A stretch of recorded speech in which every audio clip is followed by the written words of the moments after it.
we got a question this past week on the website through the Coverbandconfidential submission form deal from Connor Jordan. And I think the name of his company is Top 4D Entertainment.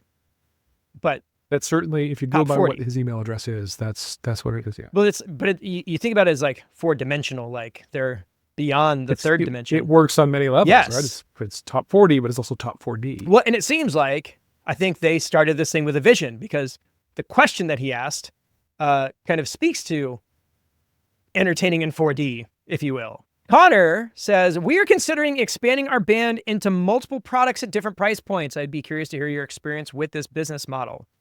Now, Dan, you and I spoke a lot last year about your attempt at kind of going this route.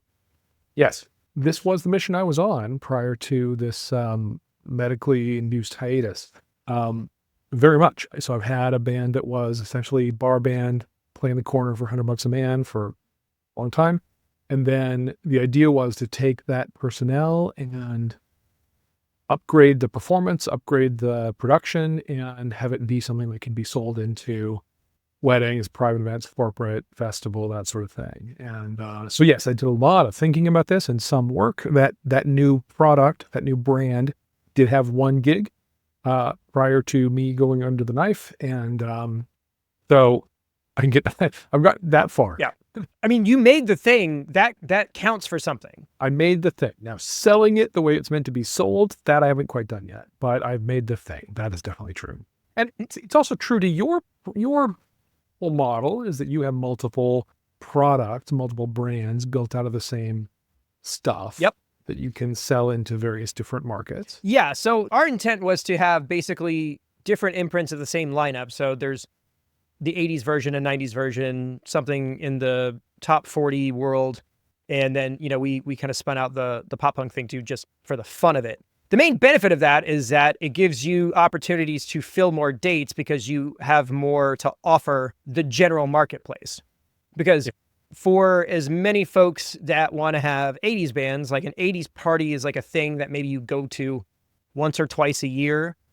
So you've got to find ways to fill the rest of your calendar. And a good way to do that is to diversify. And being able to offer things at different lineups, different price points. We're currently operating at a 6-person lineup, but we can drop that down to 4 like very easily. We've done that a number of times. So the idea there is just to be as flexible as possible, offer as many services at as many price points in order to meet demand, but also to, expand your business. And I would say that it's been fairly successful. I think at the end of the day, the thing that we are most known for is the main product, the first product, because it's the one that's been around the longest and has had the most experience. The one thing you do have to be really careful about when you start considering this and working it out is that you're going to have very differing levels of quality for the product that you're putting out. Because as much as you may know a certain era of songs or have a certain amount of experience with the personnel, spinning up a new show from scratch is just going to be rougher than the smooth, polished, well-rehearsed, well-researched product that kind of puts you in this place to begin with. So I can say with big certainty that the 80s product is the most polished product of our lineup. I don't know how it couldn't be, For sure. I mean, just in terms of stage hours, nothing hones you like stage hours. You've got thousands more stage hours with the 80s product than anything else. For my band, our general purpose cover project included a lot of 80s, and then we picked out 80s as the place to focus for the upscale offering. But I was not satisfied with that. I had to make it harder. I had to add that we're going to play to tracks. So a lot of our work that we'd done on those tunes was at best sort of informative about how we were going to deliver them in the new project. And in some places actually counterintuitive, because we had reorganized songs a little bit to fit us better, but I was going to fit it to a track. And so our muscle memory about the structure of a song had to change, or there was just a lot that we had to figure out from scratch. The big benefit, of course, is the hard part about a band. The hard part is finding the people. Yeah. Once you find the people, the rest is just work. It's just rote work. But finding the people takes energy and advertising and creativity and soft skills and hiring and choosing not to hire and all of the stuff that goes into finding the people. If where you are, Connor, Jordan, is I've got the people, well, great. That is a fantastic place to start from.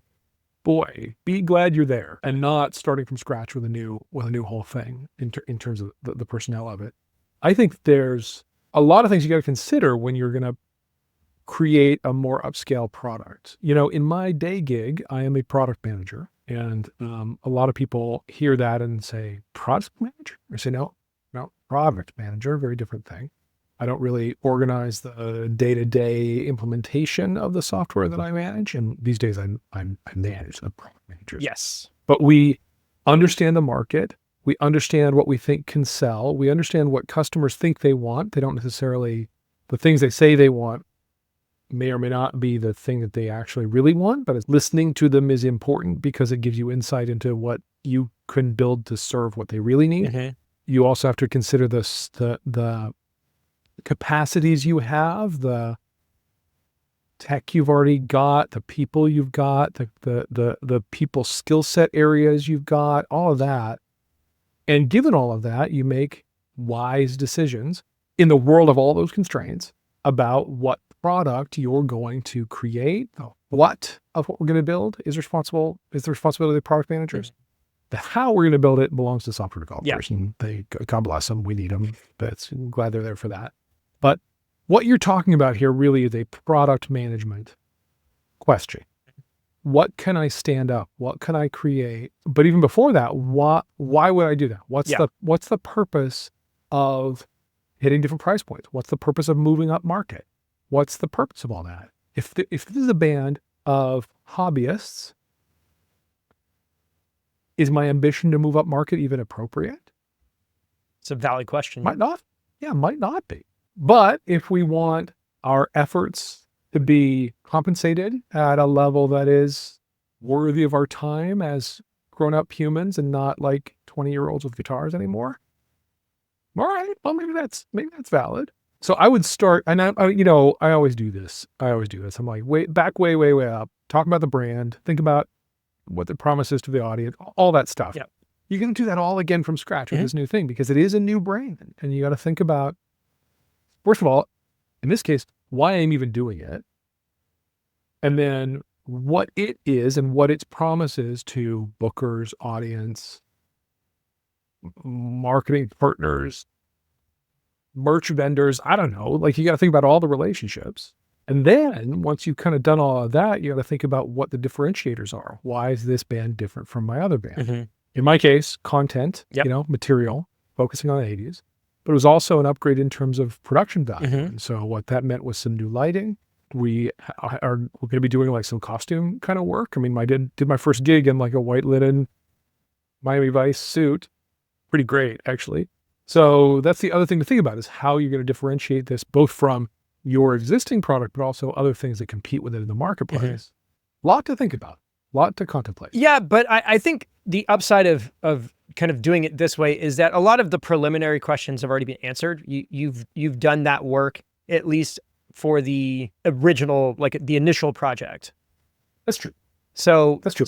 You don't have to worry about like how to get a PA to work. Right. You probably have that solved. Yeah. So, yeah. It's just a matter of, being able to convey a unique voice, in your marketing, something that encapsulates the thing that you're trying to do in a way that makes it instantly discernible.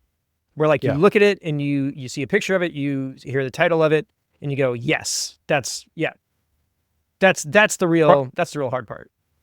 Yeah. In product marketing, we call that a unique selling proposition, USP. And you think about how my 80s band is different from any other 80s band on the market.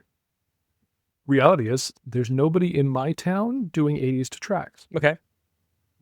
which means it's always some interpretation. It's never like really how you learn to love it. Mm-hmm. And I can lean into that. I can market to that. Sure.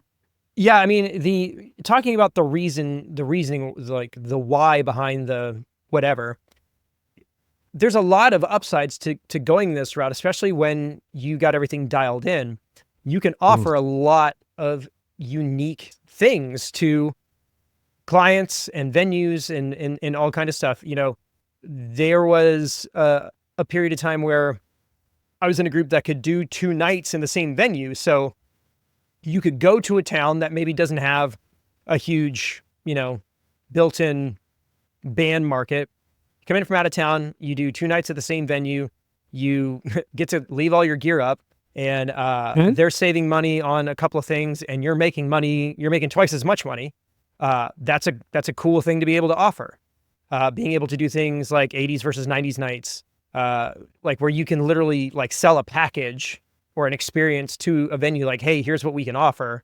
And that's really awesome. And even as far as being able to adjust the lineup for either one of those projects, that means that you're able to hit 2 different potential markets at, let's say, 3 to 4 potential price points. Yeah. Like you're just opening up that net like so much wider than just I have this one thing and we do it this one way type deal. For sure. So I think if this isn't something that has occurred to you, consider it. Really, put some thought into the idea, because the upsides are pretty substantial. Hard to argue with, really. Yeah. And if I'm honest, it seems like a ton of work to even get ready for that one gig that we did. But the reality is, compared to standing up a band from scratch and getting it ready for its first gig, having met on Craigslist a few months earlier, nothing. And all of the incremental work was a choice I made. It wasn't like, this is the basics. Mm-hmm. It was, enhancement above that. Right. And so, and therefore optional. Well, but in kind of the way that you said it, the whole thing kind of trickles down, because, you're like, all right, well, we went to all this trouble to learn how to play tracks for this project, and we bought all this new production-y, lighty stuff for this project. Well, guess what? The downstream products have access to all of that now too. Yeah. So yeah, it is one of those things that benefits every layer or every level of the business. That's right. Yeah. At the one gig we played so far, we opened for ourselves and then changed into costumes at the break. And I did not turn on the lights, the fancy new lights, in the first half, because I wanted to save them for the second half. And I think it was effective. I heard from people who were there that they appreciate, like, it was a clear expression of a new thing happened. Right. But if I had just my general purpose band hired, I'd bring my tube lights. Why not? Why not? Yeah. May as well elevate that too. So, our experience, at least from my side, has been positive.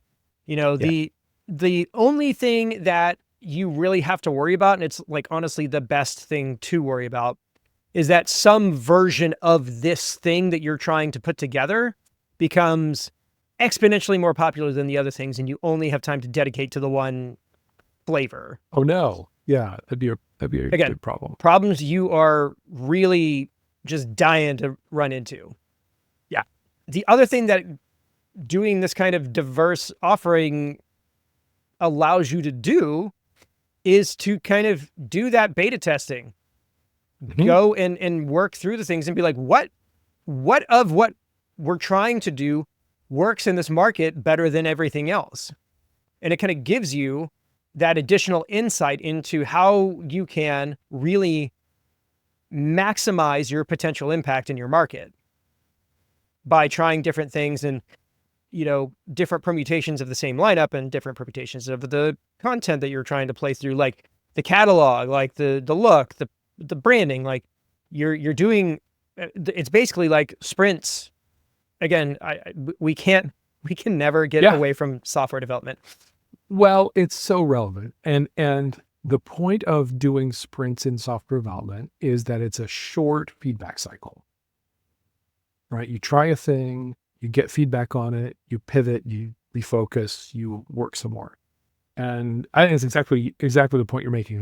I think the more thoughts you have at putting something in front of an audience and seeing what hits, what sticks, what doesn't, as long as you're oriented right around failure. Yes. If you're oriented around failure in a way that's not healthy, that's bad for you. Yeah. But if you're oriented in a way that like, wow, that sucked. Awesome.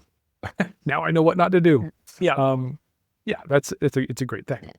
And that's what it is. Like, it's basically, the intent behind that kind of process is to fail fast. Yeah, So small. try a thing where the stakes are low and it works or it doesn't work. And you take that information and you roll it into the next thing. And you try something else new. And maybe something that worked last time didn't work this time. I mean, we were talking about the Wing Chun rule in the Slack this week. People talking about what songs to add to their sets. And we've got multiple crews in the Patreon community that are trying this thing. We've got a Southern rock group that is going to spin out its own like dedicated country version where they're kind of similar, but not really. And there's definitely an entire lane of work that you have access to if you play nothing but country that you don't have playing top 40 in Southern rock. So there's a lot of options out there for you. It's just a matter of somebody having the vision to do it and the time and resources to spin it up. And then it's just the doing. But it's worth it because having the ability to offer these different products is just going to widen the net. Because specializing is good and it will get you a certain slice of the market. Maybe that slice of the market is very lucrative, but again, it limits you in other ways. So find ways to be as versatile as possible at as many levels as possible, as many price points as possible, and it'll work. It has worked. It will. The odds of it working are very high. That's right. And there's some effort involved, but it's worth it. The way that I kind of look at it is you started off, you did all the hard work, like at the top, like you did the thing. And then every time you kind of like spin it off, like the slice of the pie gets smaller as far as like the things that you've got to determine. The other things, again, the foundation's already been laid. You've done you've put you've laid the groundwork, if you will. And it's just a matter of building different things on it. I mean, both in terms of tech and in terms of my drummer, Charlie, and I now, we're in each other's pockets so deep when we play, like we know how much change each other's carrying. Like, I hear him headed toward a fill. I know where it's going to land. I can get there at the same time with guitar. Like we've got that band telepathy thing going. And that's true across projects. Putting a track behind that felt like a barrier for a minute. Mm-hmm. It felt like we were both playing to a framework that was uncomfortable and unfamiliar. But once we got familiar, like, oh yeah, there's Charlie's fill. And I could do the same thing there as here. So whatever muscle you've built in one product, it really does carry over to another, even when you've changed a lot about how you're delivering. Well, it also allows you to be a lot more, let's say, nimble. The event that we did a couple of weeks ago, it was billed as an 80s party. They wanted 80s music. That's what that was there. But like the majority of the people that were there were my age. And so we knew from the get-go that there was just a bunch of stuff that we weren't playing that we know they would love.